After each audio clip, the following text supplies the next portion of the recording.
Beleza, então voltamos aí, vamos voltar para a apresentação, e a gente estava bem aqui, né? Quando a gente começa a fazer essa modelagem matemática aí, justamente a gente passa por a decisão, a modelagem passa pela decisão que tipo de ferramenta, que tipo de restrição, que tipo de condições que eu tenho que obedecer, qual peça que vai me interessar que eu vou encaixar. Esse é o principal, né? E aí aquela experiência do seu João passa a ser uma coisa importante, porque ele detém o conhecimento do processo. Então eu começo a modelar o processo cada vez com mais detalhes, né? A gente vai, obviamente, passar por uma simplificação do modelo matemático em relação à complexidade real. Claro que a gente simplifica um pouco, mas na medida que a gente vai ganhando confiança, ganhando corpo, a experiência lá e o conhecimento daquele seu João, ele passa a ser importante para dentro do processo, né? E aí, só para a gente ter uma ideia, esse problema de container, ó, 4 tipos diferentes de caixas, 33 caixas do tipo 1, 45 do tipo 2, 67 tipo 3, 67 tipo do 4, 212 caixas no total, 2 tipos de container, um tamanho A, 3 tamanho B.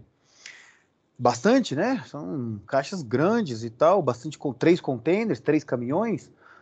Eu vou resolver, ó, esse seria uma solução, por exemplo, uma solução aqui ou uma outra solução aqui, né? Dependendo das condições. Quanto tempo vocês acham que eu demorou para resolver? Isso foi em 2017, tá? Hoje já é bem mais rápido do que vou aparecer aqui para vocês. Mas ele demorou 86 segundos. Ou seja, eu tenho essas caixas, eu tenho esses containers, eu apertei o botão e em 86 segundos eu tinha essa imagem com uma lista de caixas carregadas. Tá? É uma dissertação de mestrado, 2 dissertações aqui, a dissertação do Deidson Vitório e de uma dissertação do Kleder Marcos, lá do Métodos Numéricos. Mas que a gente tem toda a técnica lá desenvolvida em 86 segundos. Quando a gente deu uma aliviada nas restrições, foi para 42 segundos. Ou seja, eu vou ficar me batendo para ficar quebrando a cabeça que caixa eu vou colocar em cima de qual caixa, sabendo que em 42 segundos eu posso ter um método matemático para resolver o meu problema. Não faz mais sentido, né? Não faz mais sentido eu tomar essa decisão, conversar com o gerente de carregamento, de expedição da minha empresa, aperta o botão, faz um modelo matemático, né? Um outro problema, olha só, 35, 40 e 15 caixas, 90 caixas, 3 tipos de containers. Já é caixas bem maiores para vários containers ali, tamanho 18 do A, 10 do B e 10 do C. Tá lá, ó. Ocupação que na média no Brasil, eu comecei a falar, mas acabei não falando, que é de 65%. Essa é a média de ocupação de um caminhão baú no Brasil, né, feito pela NTT. Nós chegamos aí a 74, 85, 95% de carregamento. Ou seja, toda vez que o meu caminhão roda mais ocupado, é menor custo por unidade transportada. Ou seja, o meu custo variável diminui, fica mais barato, começa a sobrar um pouquinho mais. É aqueles 3% que a gente estava falando lá no início, né? Então, se em 80 segundos, 60 segundos, 40 segundos eu consigo ter uma ocupação dessa, por que eu fico quebrando a cabeça ainda? Por que as empresas não fazem? Porque elas não sabem. Ah, professor, mas não tem um software que faça isso? Não, não tem. Esse software aí, essa resposta aí é o software que os meninos fizeram para a tese de doutorado deles. Mas não tem software que faz isso. Ah, professor, então por que você não vende isso e fica rico, né? Que é um monte de gente fala. Porque não é tão simples assim. É um produto como outro qualquer, tem que ser lançado no mercado, tem que ter uma interface. Isso aqui são testes acadêmicos, né? Tem que ter toda uma estrutura que demora a desenvolver. A gente, infelizmente, não tem tempo para tudo isso. Mas tá aí, a técnica tá aí, a tese é pública. Vamos programar isso? Vamos, beleza, tá lá. E aí, dentro desse processo, todos esses problemas, o que foi o meu objetivo principal era melhorar a reposição em si. E para melhorar a reposição, eu tinha que melhorar a previsão, que a previsão que eles usavam era as médias móveis de 30 dias. Ou seja, quanto que eu vou consumir de arroz tio João amanhã? Pega a média dos últimos 30 dias e projeta para amanhã. Esse era o método de previsão. E por exemplo, o método de previsão que o SAP usa da maior parte dos produtos. Né? Outros softwares usam a média móvel, né? Não tem problema. O software é um algoritmo ruim, Um algoritmo que dá um erro muito grande, né? Por uma coisa muito bem comportada, legal. Agora, por uma coisa mal comportada, que é aquela bagunça que vende um monte, depois não vende nada, aí o média móvel já não funciona, né? Então, vamos melhorar essa previsão. Aí, melhorando a previsão, a gente começou a entender outros problemas que vinham de acordo. E aí entra, por exemplo, o Vendor Management Inventory, que é o estoque gerenciado pelo fornecedor, ou pelo vendedor. Então eu tenho que planejar quanto que eu vou levar lá da fábrica, da base até o fornecedor, né? E aí depois do fornecedor, quanto que eu vou distribuir. Deixa eu fazer o caminhãozinho andar aqui, que é legal. Quanto que eu vou distribuir desse fornecedor para cada um desses clientes, né? Tenho um planejamento de um caminhão que vai voltar para a base, fazer um carregamento, o outro que vai distribuir. Então, que horas que vai sair esse caminhão? Quais são os clientes que ele vai repor na segunda? Quais são os na terça? Quais são os na quarta? Qual vai ser a sequência de entrega? Quanto que eu vou distribuir lá, né? E aí eu vou fazer a roteirização do veículo, vou fazer o planejamento de estoque, e tudo isso acaba virando perguntas que vão ter um problema muito mais macro, que é quem que eu vou abastecer, quando que eu vou ressuprir, na segunda, na terça, na quarta, quanto que eu devo enviar do produto para cada cliente em cada dia, como que eu posso combinar esse estoque com a rota, porque se eu estou passando, aquele cara vai acabar o estoque na quinta, eu vou passar na quarta e entregar. Só que na terça eu vou passar num cliente que é do lado dele. Pô, será que eu não posso deixar na terça? Já é do lado. O combustível que eu vou gastar para voltar para aquele local na quarta-feira, só para entregar para aquele cliente naquela região, pode ser muito mais caro do que eu na terça antecipar a reposição dele. Sem problema nenhum. Só que para isso eu tenho que ter uma previsão mais ajustada. Esse problema todo é um problema chamado do Inventory Routing Problem, que é, na verdade, nada mais, nada menos que a junção de dois problemas. Um problema clássico da literatura de logística, chamada gestão de estoque, e um problema mais do que clássico, que é o problema de roteirização de veículos, que na literatura nós chamamos de problema do caixeiro viajante, né? Que é originalmente o problema do caixeiro viajante, que depois foi designado como o problema de roteirização de veículos. Quando eu junto essas duas coisas, eu tenho um problema que eu tenho que roteirizar e gerenciar o estoque ao mesmo tempo. E aí eu tenho que começar a fazer perguntas. Olha, eu tenho de estoque 80, a minha demanda é 90, então eu tenho que planejar quanto que eu vou entregar para cada um. Vou entregar 10 para o primeiro, aí a minha demanda é 45, o segundo tem 40 no estoque, eu vou entregar 5, a minha demanda é 30, eu tenho 15, eu vou entregar 15, a minha demanda é 20, eu tenho 15, eu vou entregar 5, e aí vou sobrar lá no meu produto 10 unidades que no caminhão que eu não precisei entregar. Então eu tenho que tomar essas decisões. Só que eu não preciso ficar tomando essas decisões na tentativa e erro. Pelo amor de Deus, nós estamos em 2020. Não pode mais ser na tentativa e erro, gente. Não pode mais ser na experiência do gestor que está há 20 anos na empresa. Tem que ser computacional, tem que ser otimizado, modelagem, matemática, algoritmo, né? E aí eu tenho mais. Se eu entrego desse armazém, desse centro de distribuição, desse estoque avançado, em que momento que eu vou ter o ressuprimento lá da base para ele? Eu tenho que fazer uma entrega direta desse cara, uma carga fechada. E aí eu tenho um problema chamado, na literatura, que é LT, que é Load Truck, ou LTL, que é Less Load Truck, que é ou eu faço uma carga fechada, ou eu faço uma carga com entregas fracionadas. Também existem modelos matemáticos para fazer isso.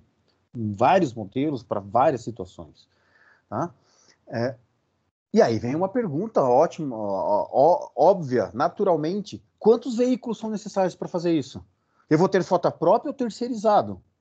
Então, vejam, são decisões gerenciais que eu posso tomar com modelos matemáticos. Tá? Então, outra coisa, eu posso olhar lá a política de distribuição. Eu tenho uma política da literatura chamada de maximum level, que é, na verdade, o seguinte: eu tenho uma quantidade de estoque, eu tenho uma quantidade que eu preciso entregar, eu vou colocar lá o máximo possível ou o suficiente para fazer a entrega. Ou eu vou falar uma outra política de distribuição que chama-se Order Up to Level. Ou seja, cada vez que eu vou para um cliente, eu vou lá e encho o produto dele. Eu tenho um estoque máximo, eu vejo quanto que ele tem, vou mandar entregar essa quantidade aqui, que é essa diferença. E aqui, qualquer coisa entre a demanda e o máximo. Obviamente que esse aqui é mais difícil de resolver do que esse, né? Mas são políticas diferentes de estoque, políticas gerenciais. O modelo matemático aborda. E aí a gente chega num negócio, num trambolho desse aí. Olha só, minimizar custo, obviamente. Eu não quero que vocês entendam esse montoeiro de letras, essa sopa de letrinhas. Eu quero que vocês percebam que há possibilidade. Isso aqui foi 3 teses de doutorado estão aqui. Então não é uma coisa da noite para o dia, é uma coisa que demora para fazer. Mas o somatório de I0 no instante T, para todos os períodos, de T indo de 1 até o P, por exemplo, o planejamento de uma semana, do dia 1 até o dia 7, o estoque do armazém, que a gente representa por 0, eu quero minimizar esse estoque no armazém. Eu quero minimizar o estoque em cada item. Então, aquilo que eu falar, eu vou controlar o estoque do meu cliente, está representado por esses 2 somatórios aqui.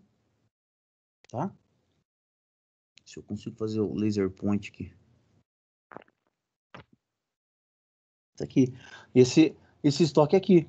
Eu tenho toda a distância percorrida relacionada a um custo de ir do ponto I para o ponto J com o caminhão K naquele dia.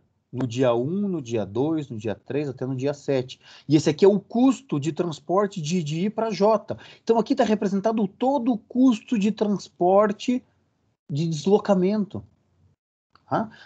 E assim por diante. Eu tenho que fazer restrições e dizer lá, olha só, a quantidade de estoque que eu tenho no instante T, quanto que eu tenho de estoque hoje? É quanto que eu tinha de estoque ontem, mais do que eu recebi hoje, menos do que eu entreguei. Não é óbvio isso?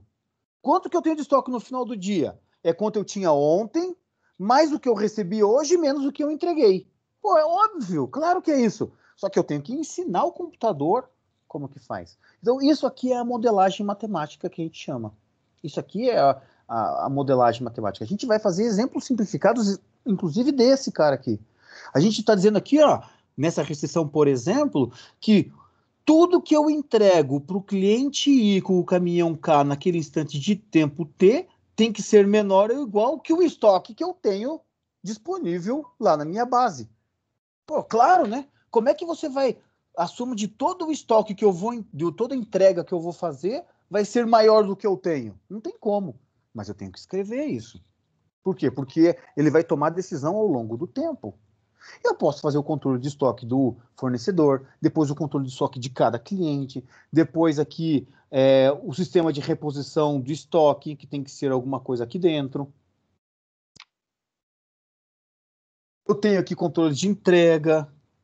Então, como que eu vou fazer tudo que eu entregar para todos os clientes com aquele caminhão naquele período de tempo tem que ser menor ou igual que a capacidade daquele caminhão.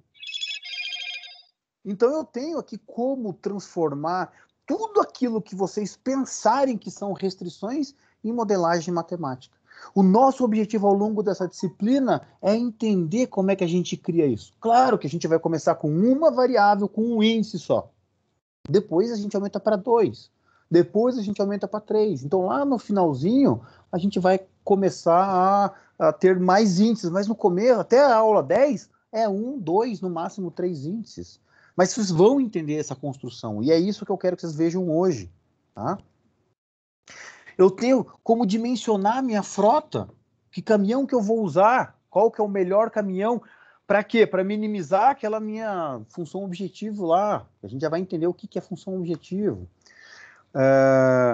Restrições de subciclo. Esse aqui é uma coisa extremamente difícil, mas que praticamente está dizendo assim, olha, o caminhão, para fazer uma rota, ele tem que sair do armazém, passar de um cliente para outro, sequencialmente, e voltar para o armazém. O caminhão não pode aparecer no meio do dia num cliente 10, por exemplo. Não tem como surgir do nada, né? Ele tem que ir até o cliente 10. Então, eu tenho que garantir que ele não apareça do nada. Isso que, quando ele aparece do nada, é o que a gente chama de subciclo. Existem formas de fazer isso. A gente vai conversar sobre isso ao longo da disciplina, lá no finalzinho da disciplina. E como que é isso na prática, né? Bom, na prática eu tenho um modelo matemático que vai me ajudar a resolver. Mas como que eu vou medir isso? Obviamente, KPIs, indicadores, né? Indicadores como, por exemplo, volume por distância. Esse aqui é um indicador do tipo, quanto maior, melhor. Quanto mais volume por distância, melhor. Quer dizer que o meu caminhão está ainda mais carregado. A taxa média de ocupação, mesma coisa. Quanto maior a taxa média de ocupação, melhor. Significa que eu estou utilizando o máximo possível dos veículos, ou seja, ou minimizando veículos. Aqui já é uma coisa que é o contrário, são indicadores do tipo quanto menor, melhor. A taxa média de ocupação de estoques nos clientes, a taxa média de ocupação de estoque no distribuidor. Se eu conseguir fazer toda a minha cadeia de suprimentos funcionar sem acontecer ruptura, minimizando o meu estoque nos clientes e na gente, pô, ótimo, tá tudo funcionando, todo mundo economiza, ganha dinheiro. Então vamos medir isso daqui, depois com os resultados, né? Taxa de backlog, né? O famoso OTIF, on time in full, quantos entregaram no tempo correto, na quantidade correta. Ah, o teu modelo permite entrega atrasada? Se o teu modelo permite entrega atrasada, vamos criar uma punição para entrega atrasada e medir o OTIF. Vamos tentar diminuir esse OTIF, melhorando o planejamento de entregas. Então, são essas formas aí, só para a gente ter uma ideia, testes computacionais acadêmicos. Agora saímos lá do mercado, vemos o acadêmico. Foram feitos um conjunto de testes baseados em dados reais e foi calculado o seguinte, essa taxa de backlog aqui, de atrasos, para o comportamento máximo level, audio up to level ou um lote econômico. Essa aqui foi a dissertação de mestrado do professor Tiago, para vocês terem uma ideia. O máximo level, quando a gente vai rodando, tem uma tendência a ter 60% aí de OTIF. Quando a gente vai order up to level, diminui a OTIF, diminui porque eu começo a carregar mais os clientes. Diminui isso, vai para 80%. Quando eu vou para lote econômico, ele tende a 90%.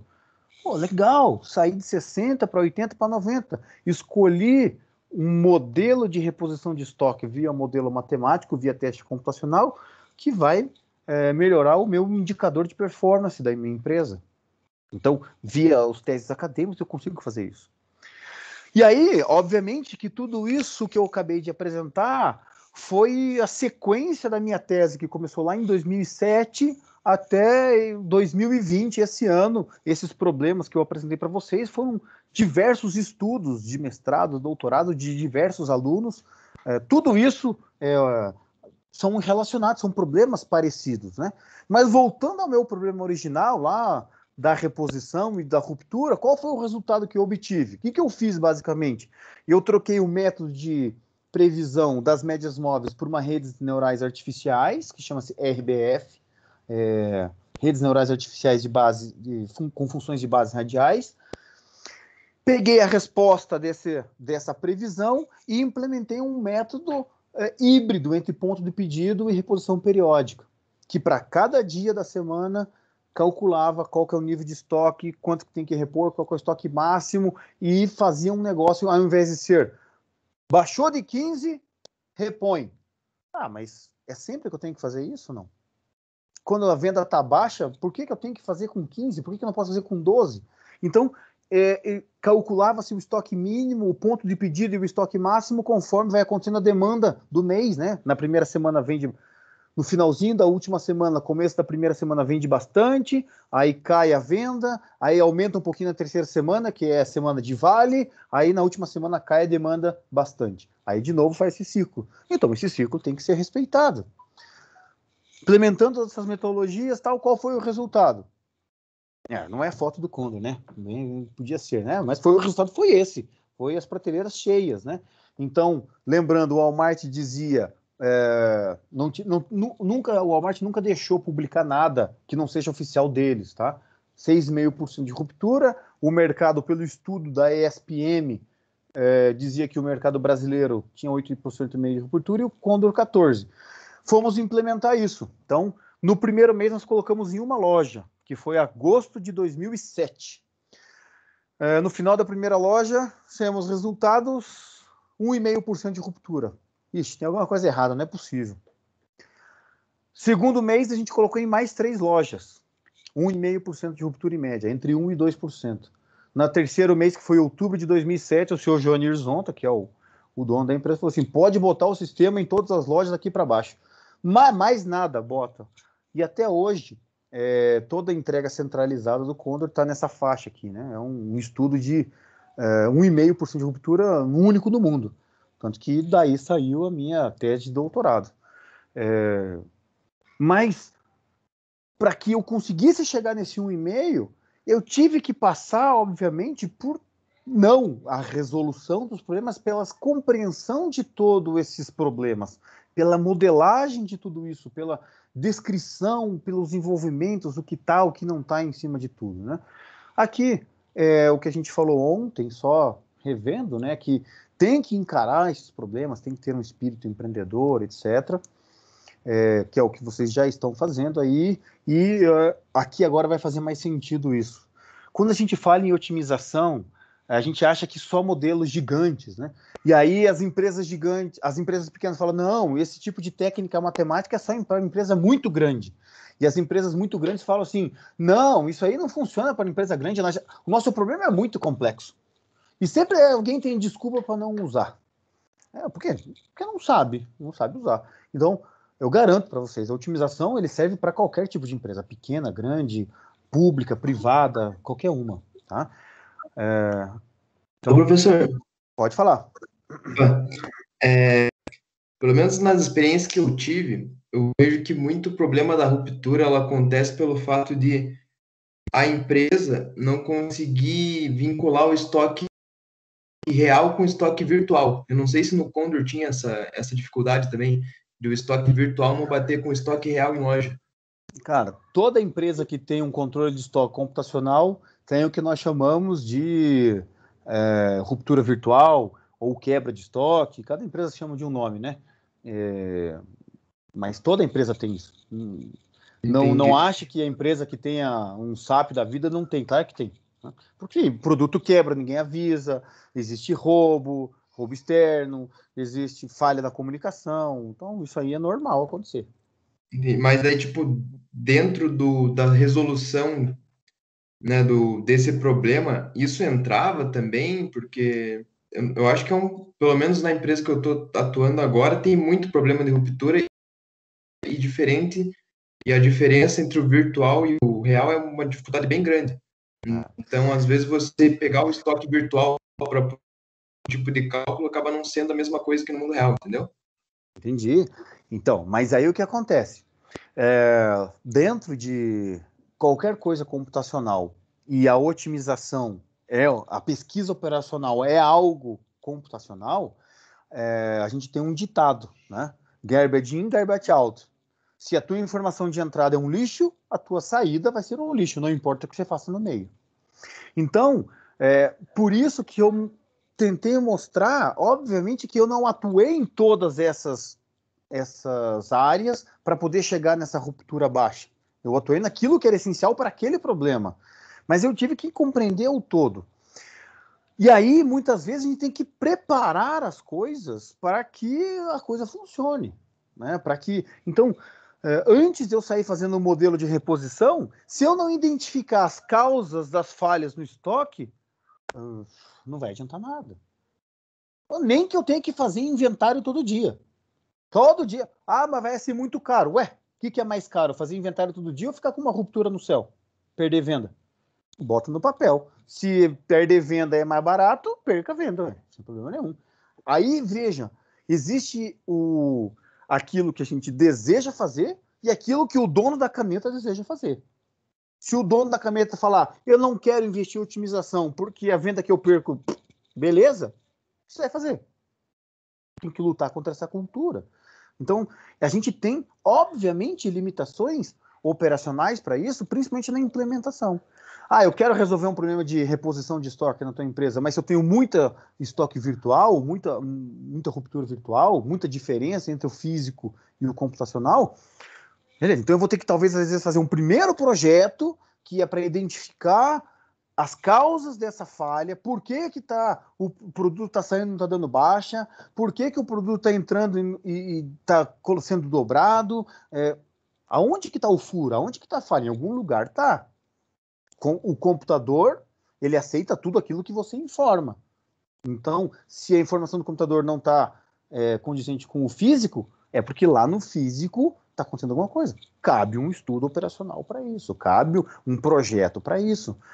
Aí pode ser um projeto de otimização matemática ou um projeto de melhoria, por exemplo, do sistema computacional ou do processo de controle de estoque, que às vezes não precisa necessariamente de matemática em tudo, mas precisa, às vezes, muitas vezes, vai precisar de um sistema gerencial coordenado e efetivo. Agora, essas condições que eu tenho que preparar para que eu possa aplicar os métodos matemáticos, para que não entre lixo na minha informação. Por que existe muita gente que duvida dos métodos matemáticos, dos métodos estatísticos? Porque pega os problemas em qualidade, isso é muito claro. Tem métodos, por exemplo, multivariada estatística, que ela pressupõe que a distribuição das médias é uma normal. É um pressuposto do método. O cara vai lá, pega os dados, não vê se ela é aderente à distribuição normal, não aplica nada, pega os dados do jeito que está, sem fazer médias, e coloca lá no software, daí obviamente não funciona, e aí fala assim, tá vendo? Essa estatística não serve para nada. Cara, você não sabe fazer. Tem que obedecer a certas condições. Então, isso é uma tarefa que a partir de hoje, vocês estão obrigados a pensar como é que eu faço para dar as condições corretas para que eu possa fazer a modelagem. Porque daí, se eu conseguir fazer isso, eu vou ganhar duas vezes. Ganhei porque a organização do meu processo operacional tá beleza. Ganhei a segunda vez porque minha otimização com certeza vai te dar uma resposta melhor do que aquela pensada por um ser humano. Ah, mas o do ser humano deu melhor. Então, todas as condições que o ser humano pensou não estão no modelo matemático. Porque o modelo matemático vai te dar a resposta ótima. Tá?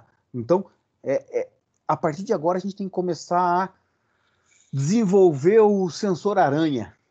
Sabe o sensor aranha? Você vai lá no modelo, no processo, no teu projeto de pesquisa, na empresa que você está trabalhando, e tem alguma coisa que não está certo aqui. O que é isso? Vamos investigar, vamos ver se o dado está vindo certo, vamos ver. Aí você vai lá para a pessoa que toma essa decisão e você vai ver, a pessoa não sabe trabalhar com Excel, por exemplo. Trabalha errado com Excel. Não sabe fazer uma fórmula no Excel. E aí vai ver que às vezes o erro é uma coisa que a pessoa está lançando errado, está fazendo uma conta errada. Uma coisa simples. E que gera uma coisa problemática lá na frente, né? Que nós chamamos de efeito chicote. Então, esse sensor aranha, esse semancol, esse estalo, é o que a gente tem que começar a ficar esperto. Por quê? Porque quando a gente começa a olhar e aprender a modelagem, que é o que a gente vai começar agora, aprender a modelar, a gente começa a criar um conhecimento tácito, implícito, de que, cara, esse problema é igual aquele que eu vi lá na aula. Poxa, mas os dados de entrada não são iguais àqueles. Por que tem essa diferença? E aí você começa a pensar sobre. Você deixa de ser um apertador de botão de um software e começa a pensar sobre. Poxa, mas para eu usar aquele modelo matemático, essas condições têm que ser satisfeitas. Esses dados têm que estar nessa estrutura. Eu tenho que ter essas informações. Aí o cara fala assim para você, beleza, vamos melhorar a tua rota, vamos melhorar o nosso carregamento no caminhão? Eu vou dizer, não vou dizer o nome da empresa, obviamente, porque está sendo gravado, mas uma empresa que me chamou há 2 anos atrás e falou assim, olha, nós estamos com um problema aqui de carregamento de entrega, nós queremos melhorar a nossa entrega, fazer o carregamento dos caminhões. Legal, vamos lá, vamos entender o processo. Um aluno meu foi lá, ficou o dia inteiro olhando, e aí falou assim para eles, tá, mas como é que você define quantos produtos vai em cada caminhão? Pelo volume. Bacana. E se esse produto for um volume de baixa densidade? Que tem um volume... pelo peso, perdão, pelo peso. Tá, e se ele for um produto que seja leve, mas que seja grandão? E aí você vai falar assim, 8 toneladas cabe num caminhão de 12 toneladas. Mas 20 metros cúbicos não cabe num caminhão de 16 metros cúbicos. Ah, não. Daí, quando acontece isso, 6 horas da manhã, o cara do pátio me liga, a gente faz um rodízio aqui entre nós, para que de manhã fique sempre aqui às 6 horas da manhã, que daí o cara liga, eu pego aquele caminhão que estourou o volume, que deu certo no peso, mas estourou o volume, e separo em 2 caminhões. Aí meu aluno falou assim, tá, mas daí você tinha 2 caminhões, um caminhão que passava 10% do volume, que ia ficar 2 caixas, por exemplo, para fora. E aí você vai separar em 2, vai ficar 2 caminhões pela metade. É isso. Nós estamos falando de uma multinacional. Então, essa sensibilidade é o que nós temos que desenvolver. De que se eu vou fazer um carregamento do caminhão, eu não posso olhar só para o peso. Eu tenho que olhar para o peso, para o volume e para o encaixe. Para o encaixe. Que, se eu não puder colocar uma coisa em cima da outra, não adianta nada eu abarrotar o caminhão. Eu não consigo botar uma coisa em cima da outra. Então eu vou ter que desenvolver. Aí agora eu vou olhar. Eu consigo ter um caminhão menor ou eu vou desenvolver algum tipo de rack dentro do caminhão para colocar os produtos? Aí entra o problema gerencial. Entenderam? Então essa é a dinâmica agora que a gente vai começar a criar em vocês, que eu vou começar a criar em vocês, baseado nos modelos matemáticos dos problemas clássicos de pesquisa operacional. Vamos resolver um problema de roteirização? Tenho que ter as condições certas. Se na minha empresa não tem, como é que eu faço para obter? O que eu tenho que agregar de informação? Aonde que eu vou buscar essa informação? Entenderam? É isso aí que a gente vai fazer. Ô, professor, Vontade. Por mais que todos os exemplos, que a maioria que são dados aí até pelos professores, falam de indústria 4.0 e cadeia de suprimentos no sentido de logística e tal, e tudo isso é aplicado a serviços também, né? Também, né? 100%. 100%, né? 100%. E até o escopo também do mestrado pode ser baseado em cima de otimização de serviços, né? Os Sim, serviços. claro. Então, Claro, não tenha legal. dúvida. A gente tem, por exemplo, eu tenho um aluno de doutorado agora que vai defender em fevereiro, que ele está fazendo o planejamento de visitas dos vendedores aos clientes. É serviço, é visita. Está planejando visita. É um problema baseado em timetabling, que é Então, o nome do meu. interessante é ter fazer essa pesquisa operacional compreender esse problema para fazer essa pesquisa operacional, modelando, fazendo essa modelagem para aplicar para resolver alguma coisa de serviço, de qualquer outra área. De qualquer coisa, de produção, de logística, de serviço. Bom, logística não deixa de ser um serviço, né? Sim. Mas de manutenção, qualquer coisa. De E também estoque. não importa o tamanho da empresa. Isso pode ser aplicado a uma microempresa, como o senhor falou, até uma grande indústria ali, né? Quem Entendi. que vai te dar o tom dessa pesquisa? Os artigos científicos. Você vai olhar o teu problema, o benchmarking da pesquisa, o que é? Eu vou lá nas revistas científicas, vou tentar enquadrar o meu problema, isso vai fazer provavelmente junto com o seu orientador, e ele vai dizer assim, ó, leia esse artigo. Sobre esse problema nós já temos isso. E aí vocês vão analisar lá se o estudo de caso gera uma dissertação, se eu vou fazer alguma variação de um problema que já existe na literatura, vai gerar um artigo, entendeu? Então, é os artigos que vai te dar essa fundamentação para tomar decisão. Se eu vou fazer um estudo de caso, se eu vou fazer uma ampliação de modelo, eu vou propor uma heurística, se eu vou fazer uma análise das respostas, uma comparação de respostas. Isso os artigos e o teu orientador é que vão fazer essa dinâmica. Hein? Legal. Existe um paralelo da indústria 4.0 para serviço também? Alguma coisa? Chama-se também serviço 4.0? Existe isso? Eu não sei se tem esse termo. Rapaz, eu vou falar para você que hoje acho que qualquer coisa é 4.0. Acho que até Vira beber água. 4.0. Olha, você pode Entendi. beber água da forma 4.0. Beber água da nuvem. Pegar água da chuva, água com... Tudo é 4.0 hoje. Na verdade, o 4.0 tem alguns preceitos, né? Então, computação na nuvem, segurança, cybersecurity, internet das coisas, que é a IoT, a IoT, que é industrial Internet of Things, que é a internet das coisas industriais, simulação,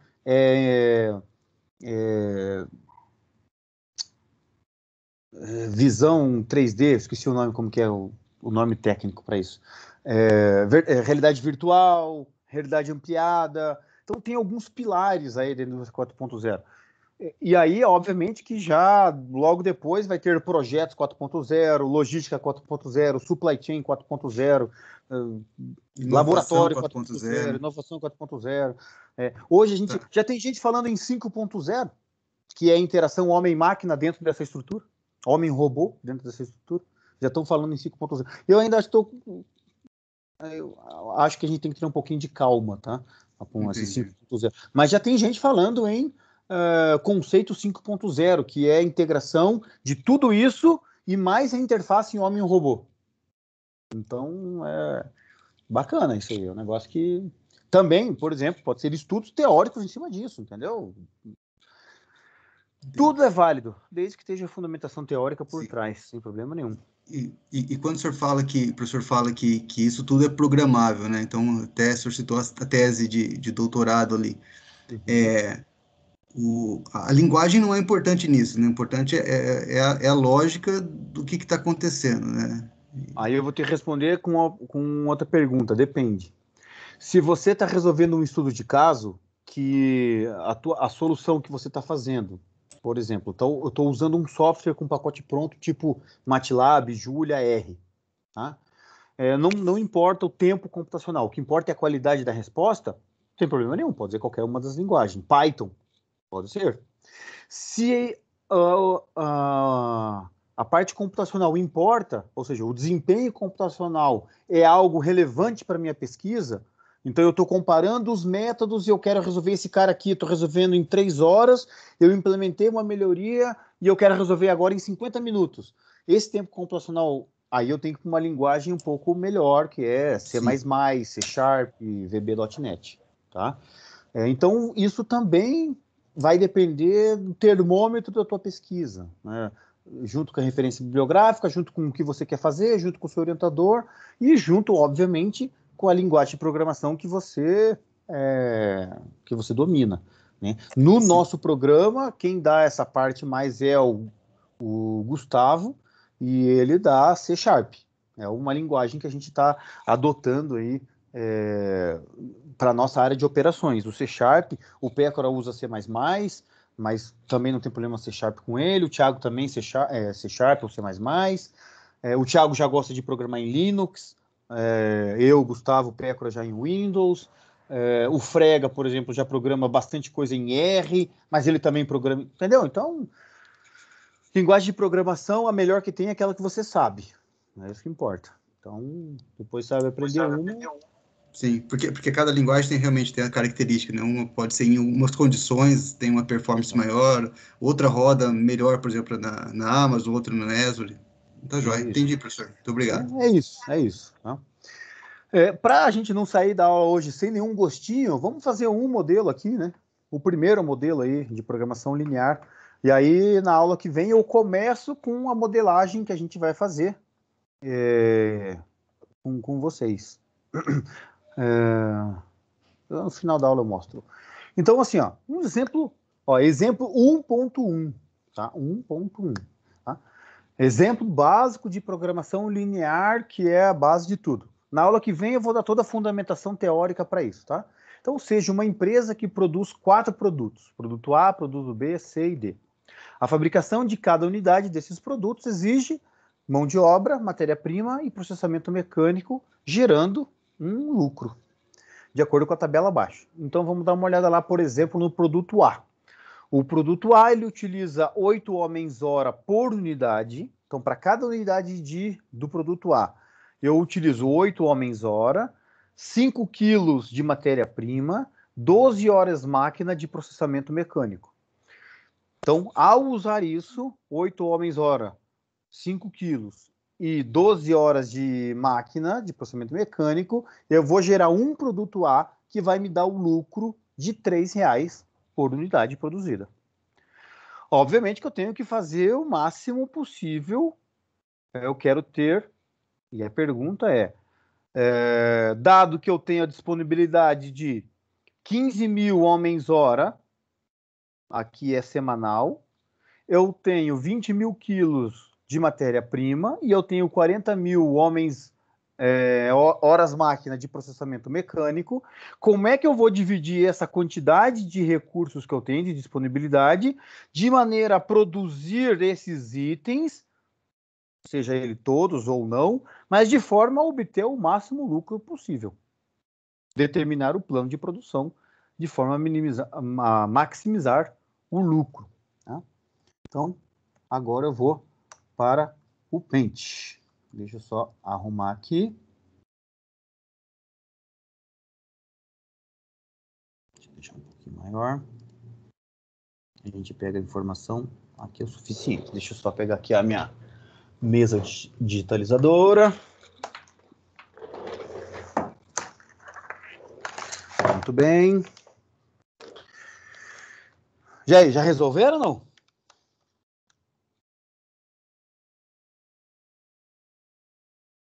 Nada ainda? Então, o que é modelagem matemática? Tá? Na aula que vem a gente vai ver a fundamentação teórica, mas é o seguinte. Aqui a gente vai ver só os conceitos básicos extremamente necessários, depois, na aula que vem, eu explico cada um deles com um maior. Para fazer qualquer modelo, deixa eu só vir aqui, modelo, eu passo por 3 fases. A primeira fase é o modelo que nós chamamos de modelo conceitual.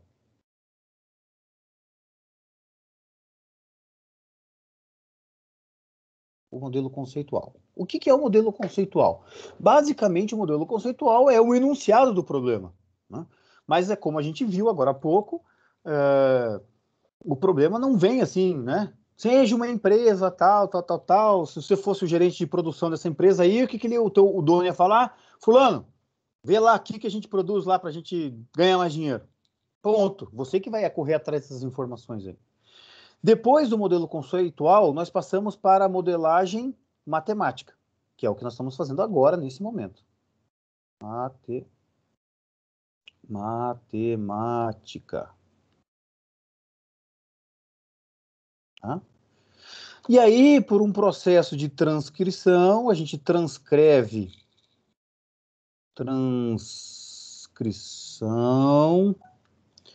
A gente passa para o modelo computacional. Tá? Muito bem. E aí, esse modelo matemático que nós estamos fazendo aqui, o modelo computacional, a gente vai ver só lá. Na aula que vem eu já vou mostrar um pouquinho com você, mas a gente vai ter umas 2 aulas especiais só para isso, tá? E depois a gente vai ver toda a aula. Para quarta, quinta aula, a gente vai ver isso aí. O modelo matemático, ele tem 3 elementos. O primeiro é o elemento que nós chamamos de variáveis de decisão. Variáveis de decisão. Sempre vai ser o primeiro, não tem como fazer mais nada que não seja a primeira coisa a não ser definir variáveis de decisão. Sabe aquela história de logística que todo mundo está cansado de ver, dali Super das Maravilhas? Que quando ela desce lá, o gato pergunta assim, ela pergunta para o gato, né? Gato, qual que é o caminho certo? O gato pergunta, para onde você quer ir? Eu não sei, eu não conheço nada aqui. Ele falou, bom, então qualquer caminho que você pegue está certo. E a mesma coisa com modelagem. Se eu não defino a variável de decisão, que é a resposta daquela pergunta, o que eu quero saber? Isso é a variável de decisão. Nada adianta. Depois, eu tenho dois outros elementos de um modelo matemático de programação linear. Então, agora a gente está entrando dentro desse modelo matemático num problema de programação linear, um PPL, tá? As variáveis de decisão. Em segundo momento, podemos fazer o que a gente chama de função objetivo. E, pelo amor de Deus, é função objetivo, tá? Não é função objetiva, porque o objetivo não está relacionado à função, e sim ao alvo, aquilo que eu quero alcançar. Então, é uma função que representa o seu objetivo. Então, é função objetivo, tá? E a terceira, nosso conjunto de restrições.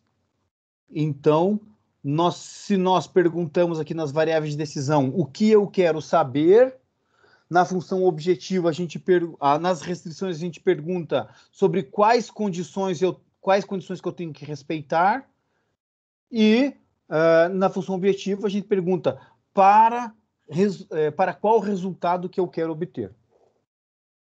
Tá? Então, basicamente, um modelo de programação linear, no nosso caso aqui, a gente quer maximizar o lucro. Mas o que eu quero saber aqui? Veja, não é o lucro. Porque o lucro eu consigo calcular. O que eu quero saber é quanto do produto A, quanto do produto B, quanto do produto C, quanto do produto D que eu tenho que obter. Quanto que eu tenho que mandar produzir, de maneira que uma quantidade do A, mais uma quantidade do B, mais uma quantidade do C, mais uma quantidade do D, quanto que eu tenho que produzir de cada um, de maneira que, se eu sei quanto que eu tenho que produzir, do A vezes 3 vai me dar o lucro do A. Quantidade do B vezes 6, lucro do B. Assim por diante, e o lucro de cada um dos itens é o lucro total. Então, o que eu quero saber, e a gente faz assim mesmo, é definição das variáveis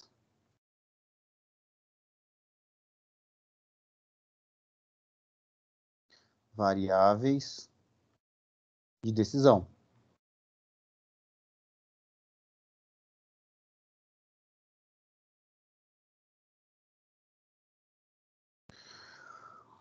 Nós temos aqui um XA, que é a quantidade a ser produzida do produto A. Assim por diante, a gente vai ter aqui um XB, um XC, um XD, e a gente vai ter essas 4 variáveis. Quantidade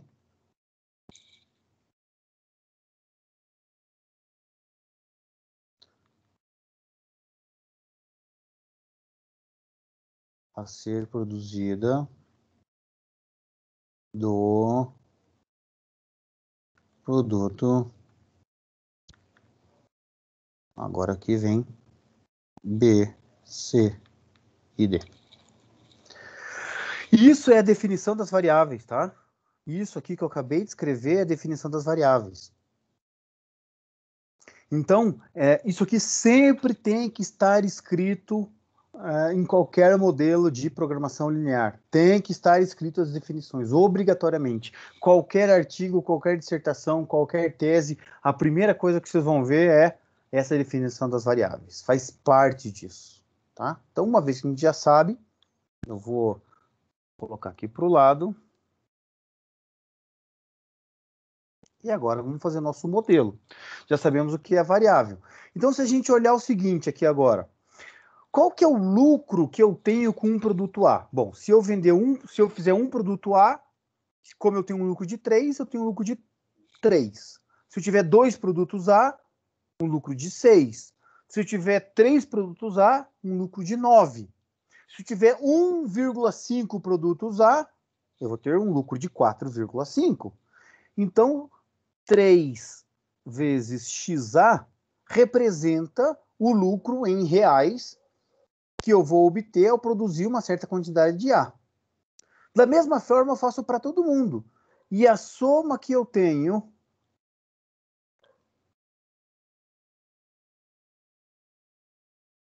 na composição de todos os lucros é uma função que eu vou dizer, olha, se esse é o lucro do A, esse é o lucro do B, esse é o lucro do C, esse é o lucro do D, então o que eu quero fazer é maximizar essa função Z, que é representada por essa função objetivo. Então aqui a gente acabou de definir a função objetivo. Restrições. Sujeito a quais restrições? Sujeito a Vocês vão ver que em todo que é livro vai estar assim um S.A. Sujeito a. Que condições que eu tenho que obedecer? Olha só, quanto para produzir de um item A eu gasto de mão de obra? Não é 8? 8xa se eu produzir um item do A, eu gasto 8 homens-hora. Se eu produzir 2 itens A, eu gasto 16 homens-hora, 8 vezes 2. 3 itens A, 8 vezes 3, e assim por diante. Só que a quantidade de homens-hora, ou seja, a quantidade de mão de obra é limitada em 15 mil. Mas todos os produtos gastam homens-hora.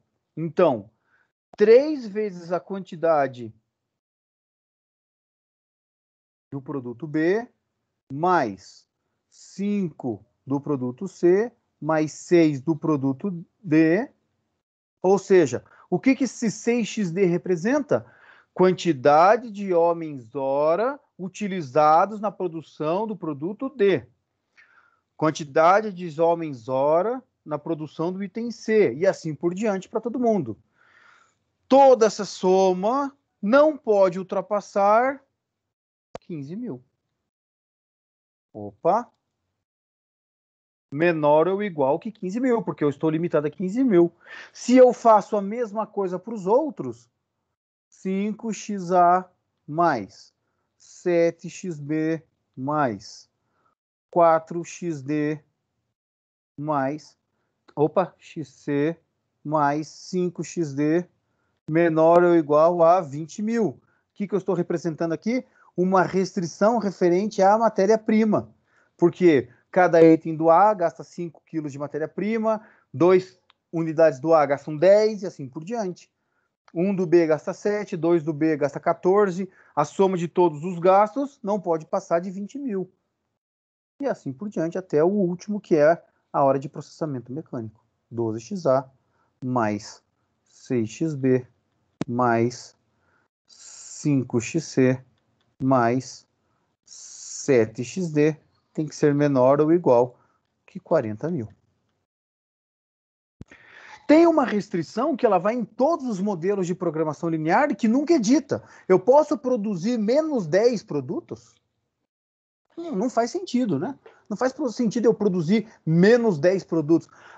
Seu João, vai lá na fábrica lá e produza menos 10 itens para mim. Não faz sentido, né? Então, todas as nossas variáveis aqui no modelo de programação linear, elas vão ser maior ou igual a zero. A gente diz que elas são não negativas. Não negativas. São as restrições de não negatividade.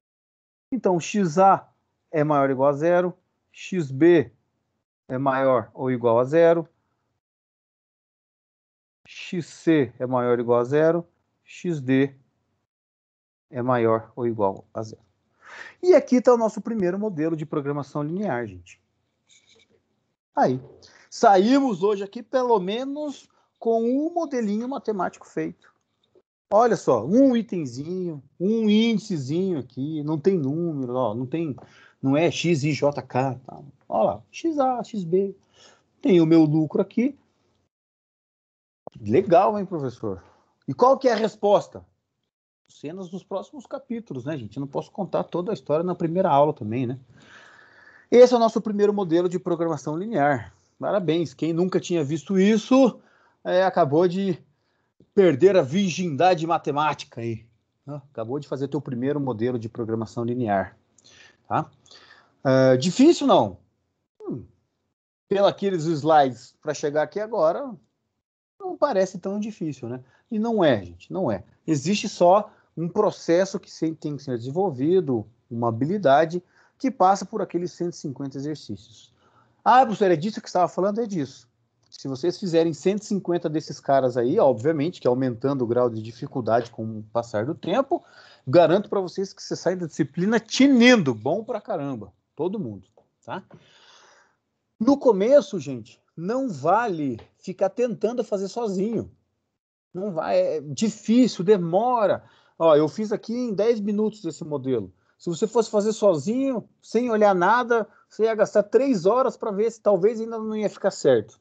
Então, no começo, nessas 2, 3 primeiras semanas, se debrucem em livros, aulas online, material didático que vocês encontrarem, em tudo aquilo que está resolvido. Entendam o que está acontecendo, entendam o que significa variável de decisão, entendam o que significa a função objetivo, entenda qual é a lógica da restrição, que esse é o nosso primeiro objetivo nessas 3 primeiras aulas, hoje e as próximas 2. Tá? Era isso. E a resposta, vou deixar para vocês tentarem, ué. Fica aí para a semana que vem. Vamos ver quem consegue resolver e conseguir o maior valor de Z aqui, né? Tem que satisfazer essas 3 restrições e vamos ver quem consegue resolver isso. Beleza? Deixa eu parar de gravar, que a nossa aula de hoje era isso.